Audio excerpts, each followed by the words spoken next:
Namaste, beautiful friends. I am Elle. Welcome to my channel, Sacred Union Spiritual Wellness, a channel dedicated to enhancing and uplifting your spiritual well-being. I am Elle, your host, and I am here to be of service to you. Now, we have a solar eclipse coming, and I want to give you my top 7 things that I suggest you do in order to really maximize the benefit of what the solar eclipse may bring to you. So these things can help align the energy of the solar eclipse in order for it to have the maximum beneficial outcome for your energy and your well-being. So let's just jump right into the top 7 things that I suggest you do.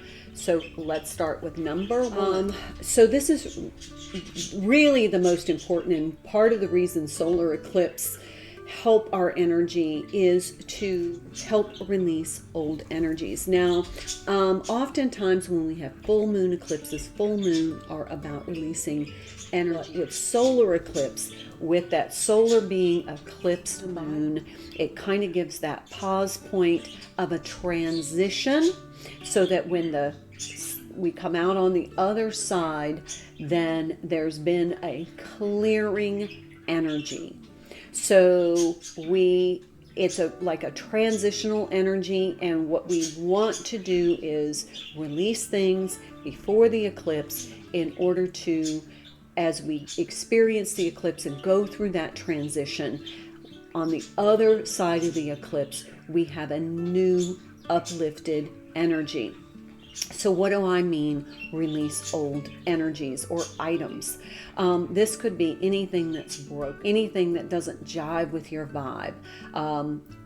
This eclipse, the particular timing of it, has really kind of catapulted many of us into clearing out our homes, not necessarily keeping things that we don't use anymore, things that, just don't seem to have that compatible energy. We've been able to release that. So this is the last little vestige of that. So basically what you can do is just kind of either mentally go through your life and just say, that's not working for me anymore. That's not working for me anymore. Oh, this jacket, that doesn't work for me anymore. Oh, that purse, I don't really use it anymore. But what you're doing is allowing it to bless someone else. And so it's kind of a equilibrium. Remember, the universe is always looking for equilibrium. So when you release something, you give it an opportunity to help someone else. That is a balance. So it restores your energy to balance, and it also uplifts someone else's energy that needs uplift to achieve balance. But let's go back to our list. Anything that's creating resistance in your life needs to be released. So, any number of things. Let's just say you're procrastinating a couple of projects, little projects. You just need to, tie up those loose ends. That's creating resistance. So clean it up, clear it up. It's just that release of energy, which is going to be uplifting. It's kind of like a loft, wind under your wings kind of feeling. That's what we want during these solar eclipses. Anything that was ego-based. So if you created something from ego and it just kind of gives you that little ego hit, do you really need that anymore? Or we evolved beyond that point where we're more into, is this doing good? Is this something doing good for others? So release old energy and items that are broken, not useful, not working, just creating resistance. Don't jive with your vibe. They're not in sync with you. They're not in alignment. You can feel the resonance of that. And quite honestly, that's the best way to declutter. If you've got some decluttering to do to release some of those old items, if it creates resistance, if it creates a lower vibration, it doesn't align with your energy, then it needs to go. That's it. That's the only justification you need. Let it bless someone else. Number 2, clean up your energetic spaces. This is your home. Home is an extension of your energy. Your office space is an extension of your work energy. Car is an extension of your transitional energy. So all of these energetic spaces are going to be uplifted, and you're good clearing when you clean them up. Just give them a good, well, my mother used to say, a good spit and polish. You don't have to like deep clean everything. You don't have time for that. But it's a good idea just to kind of clean up and catch up. Just uplift the space. Dust, vacuum, straighten the cushions on the couch. Clean the mirrors so that they sparkle and shine. Give your house a pleasant scent, something that's uplifting, so that as you interact with that space, it's uplifting to your energy and not draining. So clean up those energetic spaces. It's really not a bad idea to go ahead and, once you clean those spaces, go ahead and sage. Oh yeah, sage your car, sage your office. Just don't set off any kind of firing sprinkler system, but just do a quick sage. Definitely clean up your just your environment. Front porch, clean off porch, make it uplifting, so that as you enter your home, then you are lifted instead of diminished. Everything has the opportunity to uplift or diminish your energy. Everything you interact with should be uplifting. Your spaces should be uplifting. So if you can't create that overall right now, get it to a point where there's balance, and then that will be an objective that we focus on after the eclipse, is how do I make all of my spaces uplifting to my energy? That's what sustains the loft under your wings. Okay. Number 3, relationship interactions. Past and present, clean them up. If there is forgiveness, it's time to do a burning bowl. If you don't feel safe interacting with a person from your past or in your present, but you want to have the release, you can do a burning bowl ceremony. This is my burning bowl, actually. I just take the plant out. I write down what I need to forgive in that person, and then I use a burning bowl ceremony, blow the ashes into the universe, and offer up that intention as a way of clearing energy. So if you need to forgive, if you need to be grateful for something someone has done for you, and maybe you just didn't give a strong apology, and you feel like there's not a balance there, go ahead and say, hey, look, I just wanted to reach out, and I wanted to say I am so grateful for everything you've done for me. I may not have been as emphatic about it at the time, but I just want you to know how much you and your efforts have meant to me.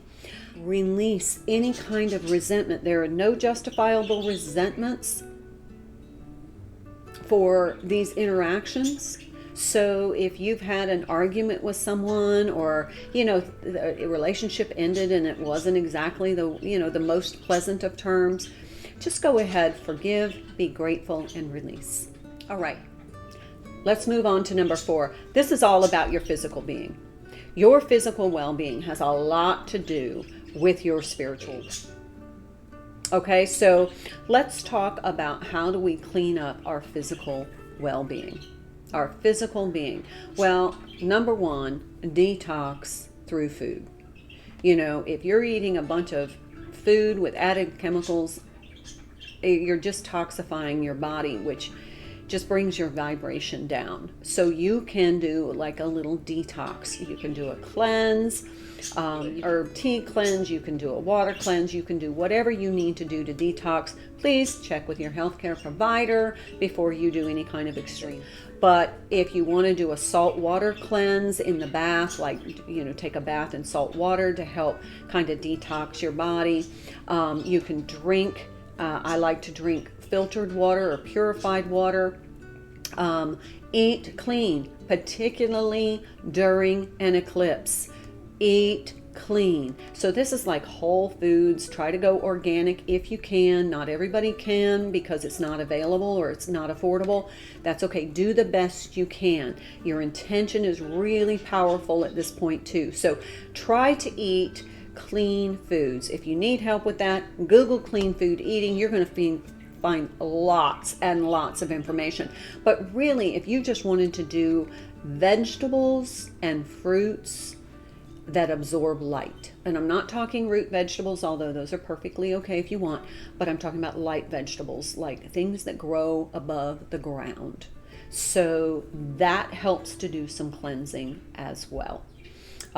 Drink lots of water. Stay very hydrated. It's so important, particularly during eclipses, to stay hydrated. So make sure you have a hydration beverage. If you don't know how much water your body needs, go to a hydration calculator on Google or the web or whatever search engine you use. Just go ahead and type in hydration calculator, and you're going to put in your age, your weight, your activity level. It's going to calculate how many ounces of water your body needs to be at peak metabolism. That's going to help clear out the toxins in your body when you flush them out at peak metabolism rate. Okay, before we move on, self-care. Take time for good self-care. If you're tired, rest. If you feel like you have a lot of extra energy, maybe some anxiety, do some grounding and some breath work. I like box breathing to release anxiety. In 4, hold 4, out 4, hold 4. Inhale 4, hold 4, exhale 4, hold 4.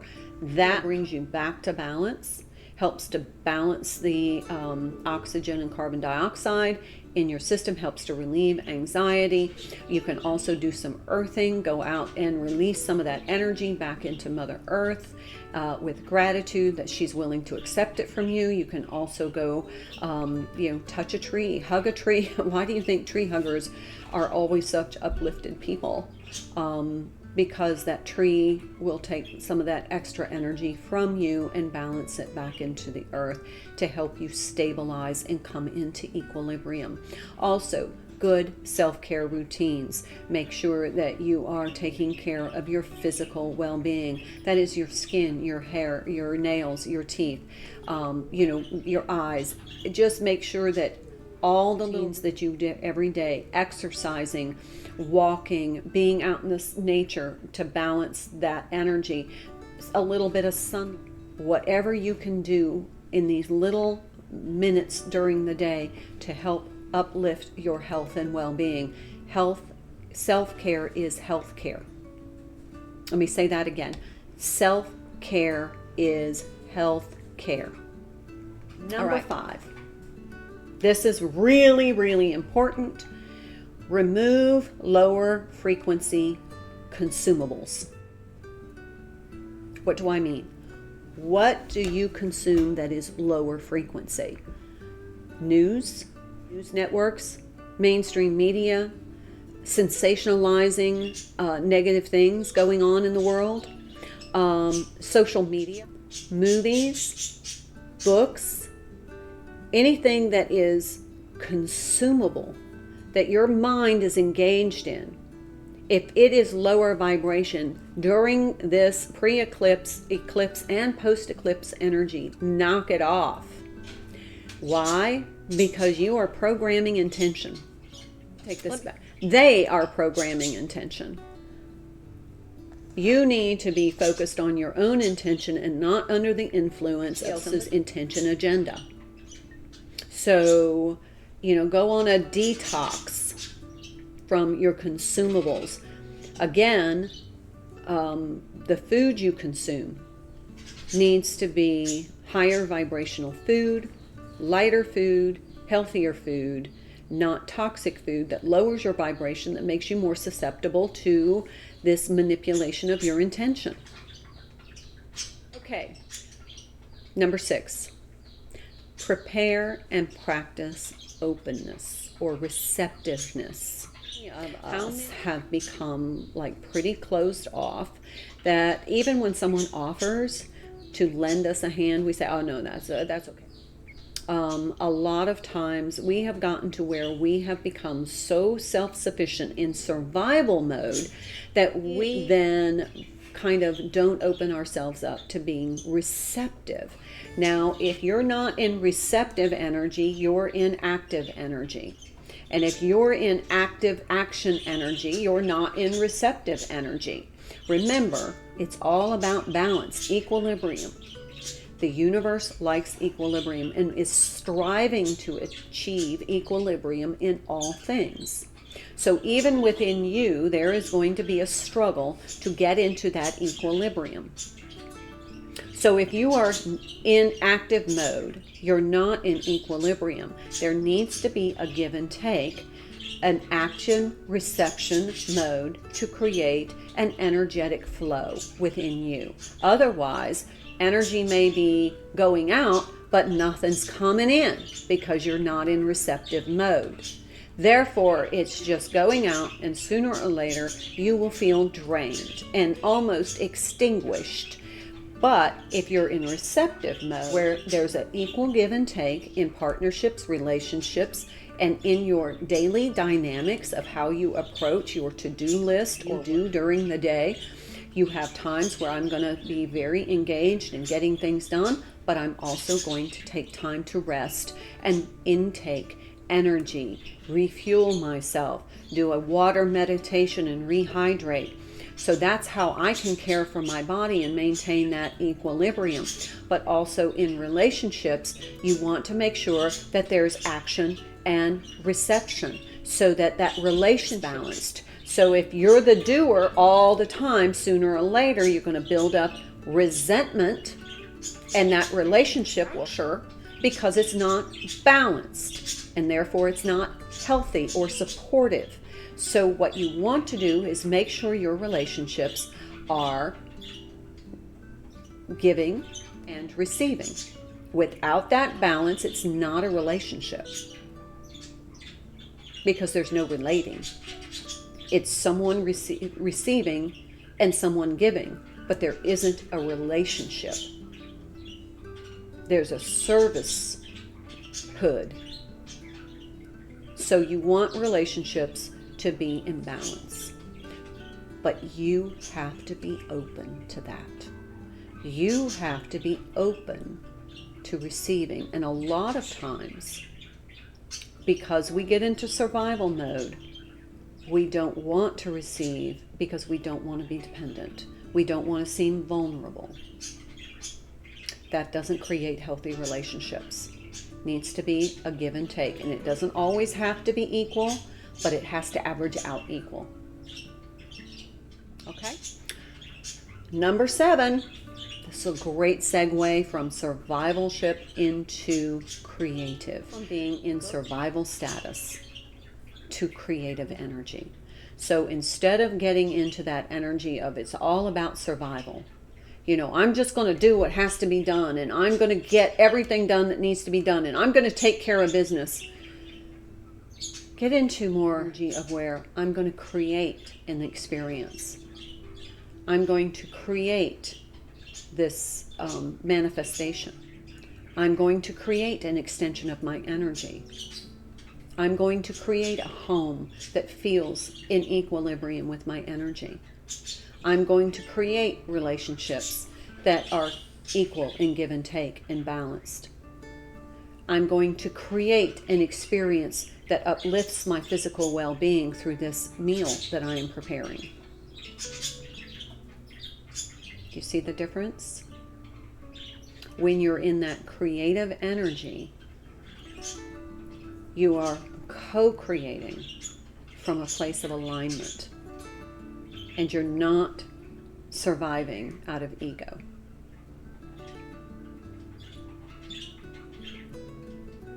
Okay, so let me just recap these 7 things. Release old energies and items. Number 2, clean up your energetic spaces. 3, clean up your relationship interactions, both past and present. Number 4, Take care of your physical well-being. Number 5, remove low-frequency consumables. Number 6, prepare and practice openness or receptive energy. And number 7, come out of survival mode and get into creative mode, where you are creating the life you want to live, the life you were meant to live. Those are my top 7 suggestions to help maximize the potential benefits of this solar eclipse so you can work with it instead of having it work against you. Let's go ahead and be proactive. Share some of these things in advance and then sit back and enjoy this eclipse. I am Elle, grateful for you joining me today as we talk about the solar eclipse. I look forward to seeing you again in another video, and until then, namaste. Thank you so much for your likes, your subscribing to my channel, and your very kind comments. I hope you found this video helpful. Please check out my other videos for other messages that will help you enhance your spiritual well-being. I'm Elle, and I hope you have a wonderful day, and I look forward to seeing you again. Until then, my dear friends, namaste.